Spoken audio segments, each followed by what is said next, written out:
It's Froggy here. What I've got for you today, my driver's side outside mirror it's an auto dimming mirror, and you can see that little bit of sort of a liquid or a gel has failed. I'm not going to get into how an auto dimming mirror works, but it has this gel that is used as part of the mirror to dim when a glaring SUV pulls up in back of you. I'm not really getting as good a picture as I want of this. There's a good one. There's the gel, and if I tilt it, I wonder if it'll move. I could probably press on it. Anyway, you get the idea. The gel has failed, so I've got to replace the glass. So the glass I'm putting in there is not an auto dimming one because I never really thought the auto dimming feature worked very well. So I wasn't going to spend the money to do that same thing again. But I want to show you how I got it off. This is the main thing, is to show you how I got this part off without smashing it and breaking it, which I could have done. What I did, and I'm showing you what holds it on, are these two clips which are motorized, which move your mirror around, and this one and this one, which are not motorized. So there's four of these little buttons, or yeah, I would call them buttons or fasteners or whatever, and they go into these 1, 2, 3, 4. Those four, you know, it's like a male and a female part of the fastener. So what you have to do, or what I did, is I used this tool, which is used for getting inside body panels off, prying, without using a piece of metal to pry. And I stood behind the mirror like this, and I tipped it all the way back so the bottom was out, like that, and I stuck this pry tool underneath and pried as gently as I can, and I used a wide pried tool because I wanted to spread out the pressure so I wouldn't break the glass. I don't know why I didn't want to break the glass, just because it would have made a big mess that I would have to clean up. But anyway, I pried under there till I got that bottom one out. That's now I'm kind of upside down. There, that bottom one out. And then after that, I pried some more, and actually I just used my hand and reached in. I had gloves on in case the glass broke, and I reached in and I pried the inner edge. So I popped those two off. Then it was pretty loose and I could play around with it. I moved it, and I used a screwdriver to separate here, this one, just by prying between the male and female parts, and this one here. The rubber is slid forward a little bit on that. So I pried those two apart.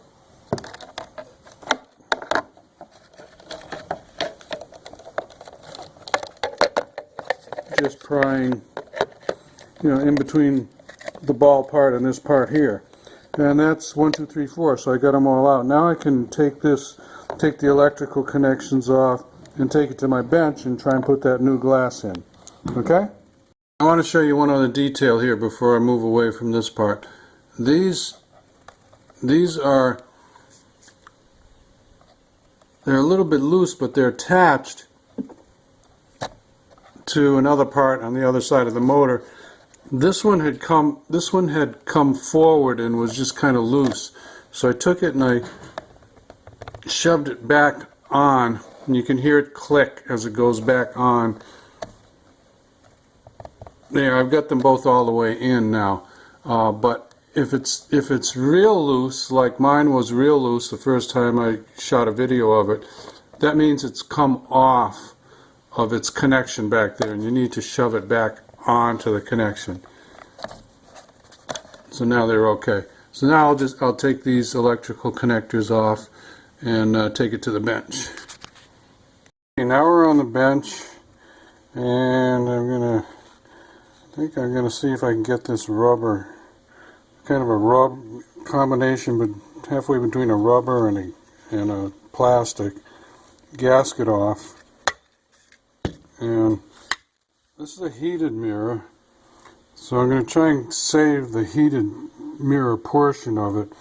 This, I believe, and if I'm wrong, you guys can put a comment up and correct me. I think this is the anti-dimming, or the dimming part of the mirror, which doesn't really matter anymore because this glass doesn't have any gel in it, doesn't have any dimming in it. But I'll probably, I don't know, maybe I'll connect it up anyway. It will connect to nothing, so it won't hurt anything.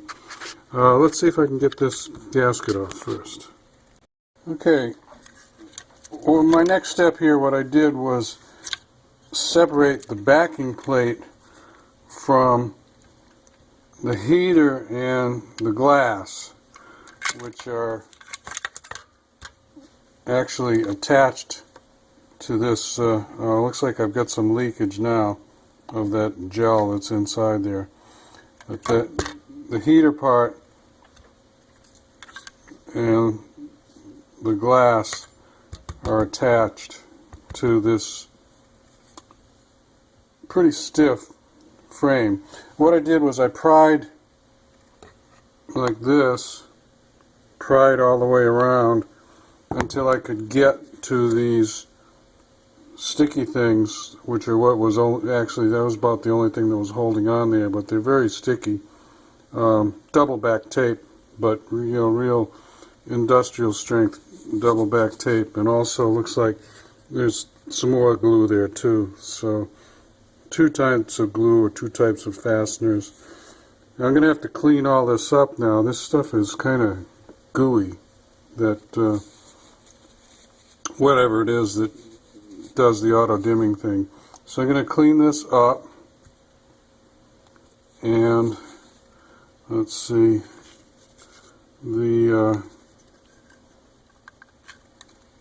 yeah, those connectors go through like that, so that's not a problem.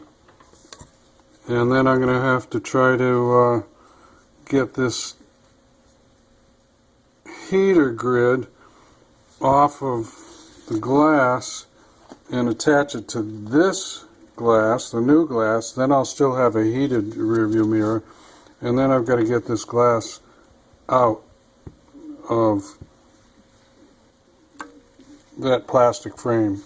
It's more plastic than rubber. It doesn't give like rubber at all. It's some kind of plastic.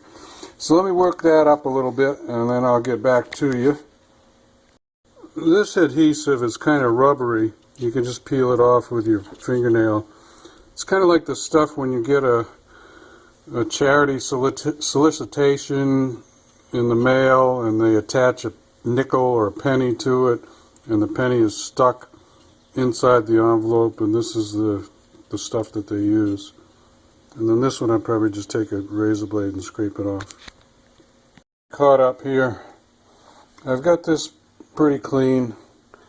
It's really a challenge with all the different kinds of adhesive, 2 kinds of adhesive, which were both pretty easy, but then that gel or gooey stuff that does the auto dimming, that was hard to get off. I ended up using vinegar, Goo Gone, brake cleaner, WD-40. I had some 3M adhesive cleaner, and I guess in the end the Goo Gone, or you might also try Goof Off. I don't know if that's a little bit stronger or not, But that probably did the best of all of them. It wasn't perfect, but it got most of it off. So we've got this backing plate all cleaned up and ready to go. Now I'm peeling off the heater, and I'm going to put that on the new glass and see how that works out for me. You're going to be careful not to damage this grid, and I think the adhesive is going to be okay to use one more time. We'll see. So I just wanted to get you caught up there. The last part I need is this trim piece, this plastic trim piece, and it kind of looks like this is glued in. I'm not sure. And as far as connecting this, it's going to stay with this old piece of glass, so I don't think I'm going to be able to reconnect that anyway. But I'll show you when I get this trim piece off. I'm still trying not to break the glass.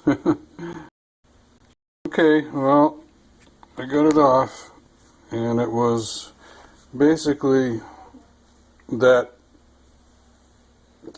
transparent or semi-transparent glue stuff that I was telling you about, you know, the kind that you glue a nickel into an envelope.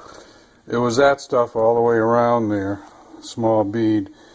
So what's left is I've got to clean this up, and then I've got to figure out what kind of glue I want to use to glue this glass into there. Now, the new glass is thinner than this old glass. I don't think that's going to be a problem. I'm not really sure yet. But before I'm even done with this, I'm going to tell you, they make another glass that's about 1/8 smaller all the way around, and you just stick it over the old glass. So if you don't have a broken mirror and you want to do it that way, it's I'm sure going to be a lot easier. I don't know if it'll look that good to have a glass stuck on top of another glass for a mirror, but this is a lot of work. So I'm going to clean this up and then start putting it all back together. I don't know, it looks like these two pieces of glass might come apart. Sure, I'm not going to be able to save any of that feature because who knows what the heck that gooey stuff is that goes in between the two pieces of glass. I don't know what it is. If you know what it is, post it up on the comments, okay? Well, we got a little twist here. It turns out that the custom cut glass that I bought from this company is actually going to be too small and too thin. You can kind of see there. Too small and too thin to fit in this frame for a C5 Corvette. What I think I'm going to try to do is I cleaned off all that gel. I'm going to put these two pieces back together, two original pieces, without any gel in it, and glue them back in the frame. I know they're the right size because that's where they came out of. And I guess I'll send this back. So don't try this for a C5 Corvette. It won't work. And I'll show you when I get it all put back together. So before I put this all back together with the original, I want to show you the difference. What I've got is the originals underneath. I've got them both even on the right side, and there you can see the difference in the size on the left side. And I'll take a picture.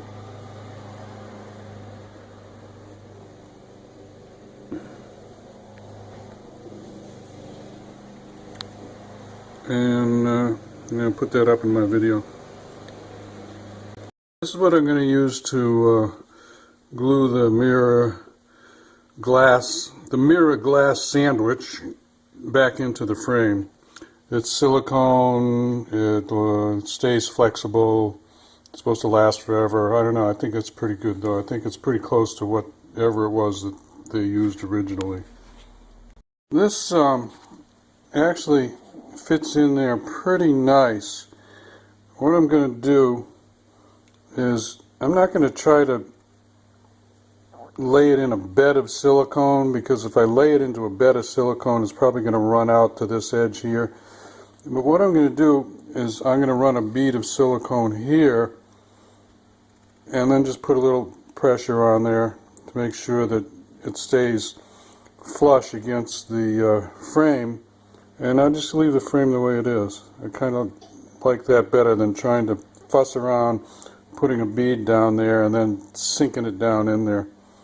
So here we go. I ran some silicone. I didn't go all the way around, but I went around 8 different spots and put some sockets on top, some heavy sockets on top to make sure it sits down good and flush up against the other side of that frame. And now we'll probably give it till tomorrow, and then finish up with the backing plate and pop it back on there. I think it'll work okay. I may or may not shoot a picture of me putting it back on there, but you can see, I'll just show you.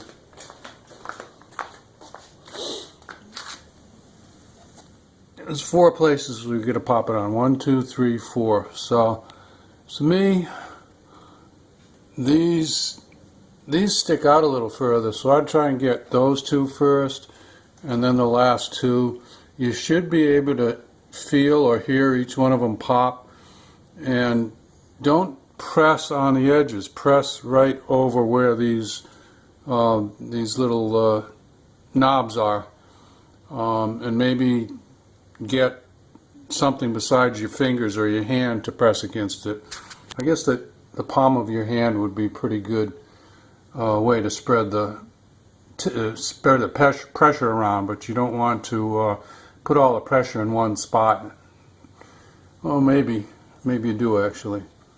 But we'll see how it goes. Maybe I'll shoot a picture of it, maybe not. But I think you guys and gals have got enough to go by now. And so you can actually, if it's just the dimming function that's not working and the glass is still good, you can do what I did, take it all apart and clean it and put it back together and call it good.